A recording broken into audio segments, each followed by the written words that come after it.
Olá, espaçonauta! Pessoal, a gente sabe que há poucos dias, em maio aí de 2026, o sonho lunar da Blue Origin explodiu, literalmente, no Complexo 36. A destruição do New Glenn atrasou o cronograma Artemis e fez a NASA repensar sua estratégia. O New Glenn virou fumaça e o cronograma da NASA está em chamas. Sem o foguete de Jeff Bezos, o Blue Moon MK1, o lander que pousaria na Lua agora em 2026, é apenas um pedaço de metal de 20 toneladas parado no chão. Será que existe outro gigante capaz de levar esse lander até a Lua? Ou a missão Artemis acaba aqui? Ou pelo menos atrasa aqui? O administrador da NASA, Jared Isaacman, pediu que a Blue Moon abrisse mão do seu lançador e deixe o MK1 voar a bordo de outro lançador. Mas será que existe algum foguete capaz de colocar o MK1 no espaço a caminho da Lua? Nós vamos especular aqui quais foguetes poderiam carregar o lander Blue Moon MK1 até o Polo Sul lunar e salvar a missão Artemis 3. Mas antes, já deixa aqui o seu like se você também é fascinado por corrida espacial e se inscreva para não perder nenhum capítulo dessa crise. Antes de escolher o substituto, precisamos conhecer o passageiro. O Blue Moon MK1 é um lander não tripulado, de 8,5 metros de altura e 3,08 metros de diâmetro, pesando 21.350 quilos quando abastecido. O equivalente, pessoal, a quase 3 elefantes africanos. Esse baita monstro carrega ainda 3 toneladas de carga útil até a superfície lunar. O que faz ele se mover é o motor BE-7, que queima hidrogênio líquido, LH2, armazenado a menos 253 graus Celsius, e oxigênio líquido, o chamado LOX. Dois grandes obstáculos surgem logo de cara quando se pensa em trocar quem vai carregar esse senhor. Primeiro, a questão criogênica. Poucas torres de lançamento no mundo têm infraestrutura para manter o LH2 congelado por horas antes do lançamento. Segundo, a coifa, que é aquele nariz do foguete, aquele chapéu protetor que abriga ali a carga útil. E no caso, o lander durante o voo atmosférico. A coifa do New Glenn tem 7 metros de diâmetro e o Blue Moon MK1 foi projetado sob medida para caber dentro dela. Se quiser encaixar o MK1 em outro foguete, pode ser como tentar colocar uma pizza de 50 centímetros numa caixa de 30. Ou você corta a massa ou a cobertura fica esmagada. Estamos falando, gente, de joias de engenharia. E se você, assim como eu, gosta de observar cada detalhe do espaço, precisa de um equipamento de ponta, de uma verdadeira joia. Na Photon Astro, nossa parceira, você encontra os melhores telescópios e acessórios com desconto. E usando o nosso cupom NERD50, esse que está aí na tela para você, você consegue um desconto de parceria com o canal. Na descrição desse vídeo, você vai encontrar o link para a loja Photon Astro e também de 4 opções de telescópios que eu escolhi aqui a dedo para você iniciar. Vale a pena conferir para elevar o nível das suas observações. Então, gente, quem é o substituto mais plausível aí para o New Glenn? A escolha óbvia recai sobre o Falcon Heavy da SpaceX. O Falcon Heavy já provou seu valor em injeção translunar, enviando satélites até a órbita da Lua. Ele chega a carregar cerca de 26 toneladas em TLI, quase o dobro do que é requerido. Mas aí aparecem dois muros gigantes. O diâmetro da coifa. O Falcon Heavy tem 5,2 metros de diâmetro, contra 7 metros do lander MK1.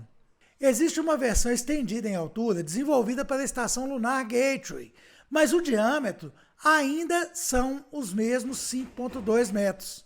Resultado, o MK1 com suas pernas de pouso abertas simplesmente não cabe nesse diâmetro.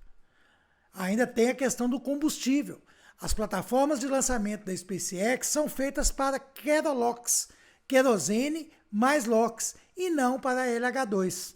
Adaptar essa infraestrutura exigiria meses, tempo que a Artemis não tem. Em resumo, colocar o MK1 num Falcon Heavy exigiria um redesenho tão radical que seria quase um novo lander. E a Blue Origin mal consegue terminar o projeto atual a tempo. Se o Falcon Heavy esbarra na coifa, o Vulcan Centaur da ULA parece antenado no LH-2. Ele herda décadas de experiência das famigeradas famílias Atlas e Delta, com estações de abastecimento criogênico prontinhas. Porém, ele também apresenta um problema de medida. Sua coifa tem cerca de 5,4 metros de diâmetro e ainda é insuficiente para caber o Blue Moon MK1.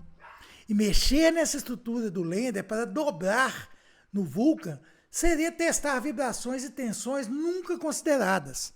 A ULA não é exatamente conhecida por recusar um desafio de engenharia, mas mesmo eles consideram esse corte e vinco um salto no escuro. Por que não chamar o maior músculo que a NASA tem, então? O Space Launch System Bloco 1, o SLS. Ele entrega mais de 42 toneladas para a TLI e tem uma coifa generosa, capaz de engolir o MK1 sem engasgar. Mas, a cada missão do SLS se desprende um custo em torno de 2,5 bilhões de dólares. E a cadência de voos dele é baixíssima, um foguete a cada 2 anos. Além disso, usar um SLS para lançar um lander relativamente leve seria sacrificar uma missão tripulada da Orion, algo que a NASA dificilmente aprovaria, a não ser que o programa Artemis estivesse prestes a naufragar de vez. O SLS custa 2,5 bilhões por missão, pessoal. Felizmente, manter aqui o Nerd 50 é bem mais barato, mas ainda assim exige muito investimento, viu, gente? Investimento em pesquisa, equipamentos, e se você valoriza esse conteúdo independente e quer ajudar aqui o canal a continuar de pé, considere fazer aí um Pix pra gente de qualquer valor.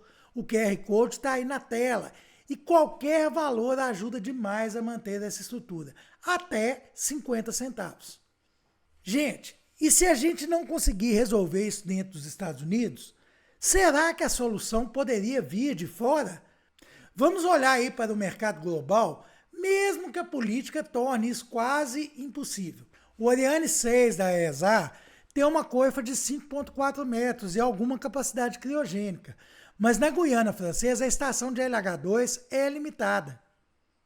O H3 japonês lá da JAXA promete flexibilidade, mas a TLI entrega é no máximo de 6 toneladas, longe das 21 toneladas do MK1 cheio. O Long March 5 da China. Ah, né? Mas aí foi demais, né? Aí você pegou pesado na China. Mas vamos pensar aqui, gente. O LM5 chega a 25 toneladas para a TLI, mas considerações políticas e de certificação da NASA tornam essa opção aí impraticável, claro. A Starship da SpaceX.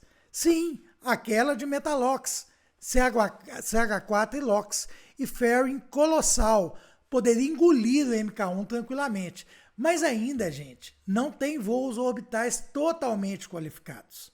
Em suma, fisicamente, nós só temos disponível aí o Starship e o SLS.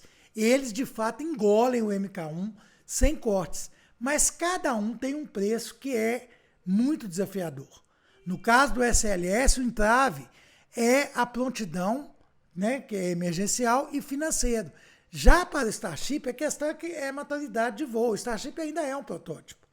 Agora, a saída mais Blue Originiana seria radical. Lançar o MK1 seco, sem LH-2 ou LOX, num foguete menor. Quem sabe aí até um Falcon 9. E depois reabastecê-lo em órbita com o chamado Cislunar Transporter, o veículo de suporte da Blue Origin. Seria um abastecimento em órbita, coisa que nunca foi tentado. Então, assim, até estarmos prontos para isso, será que nós temos esse tempo?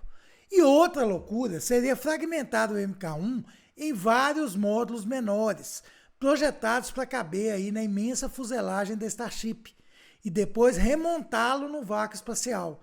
seria o maior golpe de marketing para o ego de Jeff Bezos. Blue Moon montado em órbita entregue na Lua. Mas talvez a única forma da Blue Origin honrar o contrato de 3,4 bilhões de dólares com a NASA antes de 2028. Só que, gente, pensem nos entraves. Será que a SpaceX e a Blue Origin ia topar trabalhar em conjunto assim? Bom, o relógio corre contra todos. A NASA já avisou que não vai esperar a Blue Origin nas trincheiras, enquanto a China avança. Se o MK1 quiser manter o seu lugar de honra no programa Artemis, terá que virar agnóstico em relação ao foguete. Plug and play como um disco rígido USB. O New Glenn pode voar de novo até o fim de 2026, de acordo com Dave Limp, CEO da Blue Origin. Mas a confiança, gente, ficou pelo caminho. A NASA não vai esperar. E você? Em qual foguete apostaria aí suas fichas? No robusto SLS ou no ousado Starship? No confiável Vulcan ou na engenharia MacGyver da Blue Origin? Deixa aí o seu palpite nos comentários, eu faço questão de ler e responder a todos eles. Porque aqui a opinião de vocês é que guia esse canal, vocês sabem disso, galera. E não esqueçam de dar o like e se inscrever aqui no canal para acompanhar de perto cada reviravolta dessa crise espacial. Até o próximo pouso ou decolagem. Grande abraço!